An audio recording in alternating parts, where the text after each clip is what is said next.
Mm. Oh, did you have to pay? Yeah. All right. You have to pay for all the dating things. Oh no, actually, do you have to? Yeah, you have to pay if you want to see anybody or message anybody. It was at that point. Otherwise, they're all blurry. Oh, really? Yes. So you can sort of squint your eyes and think, "Oh, do I like the look of him or not?" But squint and squirt. Yeah. Oh, stop it! Alison Holmes says, I'm not sure I should have given her full name on this one, but anyway, listening to your anyway, is she going to yeah, I'm sure she can cope. Listening to your Wednesday podcast covering the topics of sex behind unlocked doors and the possibility of Ian being taken up the suspension on a forthcoming trip to Bristol. Don't worry, James, I've got your number. He did actually send me his number. I was reminded me of one of the more shamefaced, cringeworthy experiences of my life. Back in 1989, in my first year at Bristol University, an Oxford PPE reject, I was assigned a shared room in halls. My roommate, let's call her Vanessa because that's her name.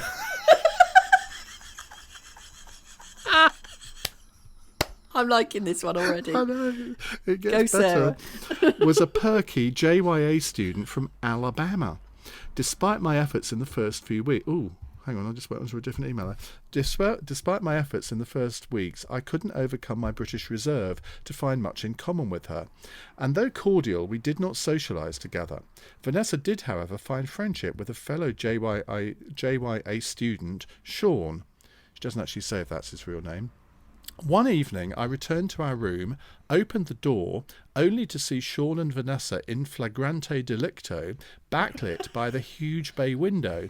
He was kneeling behind the all-fours position she had assumed. Both their heads turned towards me in open mouths, surprised. The picture has been emblazoned on my eyeballs for the last 30 years. I think that qualifies as one for the wank bank, doesn't it? There's the title for the podcast. I backed out of the room in horror and retreated to my boyfriend's room down the other end of the hall. His roommate was also there. Naturally, I told them both what had occurred. In fact, there may have been some other people there in the room also. A few weeks later... She does go on a bit, this one, but it's quite good at the end. A few weeks later, I was again coming home after lectures, and after knocking and waiting to a count of 50 before entering, found Vanessa ill in bed. I politely asked her what ailed her. I've got gonorrhea, she moaned in her thick southern accent. I'm not surprised, I thought, as I made my excuses and swiftly retreated out of the door. So judgmental, Alison. As a fresh-faced 19-year-old straight out of boarding school, I wasn't too sure of the implications of Vanessa's condition. This would require much discussion amongst my cohorts. I arrived at my boyfriend's room. This time there was definitely a handful of people there, and worriedly announced, Vanessa's got VD. As the next days passed, I listened to Vanessa's tales of woe, how ill she felt, the pain she was in, and I'm ashamed to say I reported all back through the hall grapevine. Not that you want to gossip, Alison. I wouldn't like to say gleefully, though it would be an apt description. Sometimes I wonder if there was anyone in Bristol who didn't know that Vanessa had VD. Perhaps you can ask around when you go in October.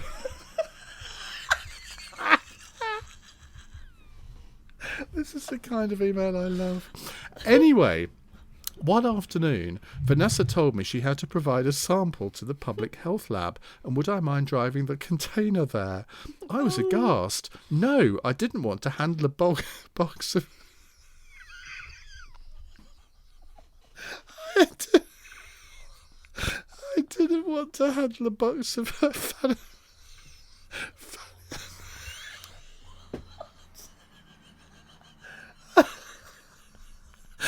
I didn't want to... I can't say it. Say it! I didn't want to handle a box of her fanny scrapings.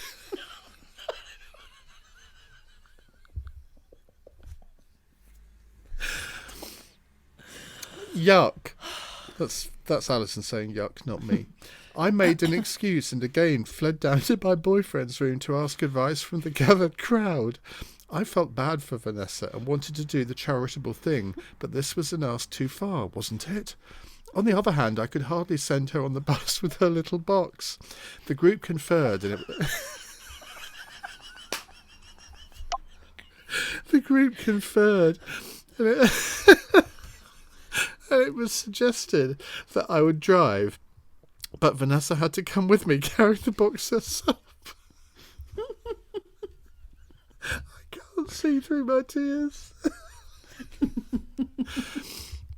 The day arrived. I was extremely discomforted. Sitting in the car on the way to the public health lab, Vanessa was surprisingly chatty, telling me all about how she and Sean had been interviewed, had to fill out questionnaires detailing their symptoms, etc. She then said that they'd had to list where they'd been and who they'd been with, particularly all the restaurants and takeaways. Huh? That threw me. Imagining her and Sean up against the wall in a restaurant loo, I gave her a sidelongs and asked, why the restaurants? She replied that the public health was anxious to trace where she'd caught it, where the source of the outbreak might be, in order that they could check food service hygiene. It was at that point that I broke out in a cold sweat. I realised that, contrary to public opinion, Vanessa didn't have gonorrhea. She had instead moaned in her thick southern accent, "I've got diarrhea." Oops. And so to my question, we get there in the end. Should I somehow make reparations to assuage my guilt at having once shared a room with a girl from a southern Confederate state? That is the best question we have had on the podcast for months. And my challenge to all of our listeners next week is beat that. That was a classic. That was a brilliant one. And I think we should we end on that high note? We should end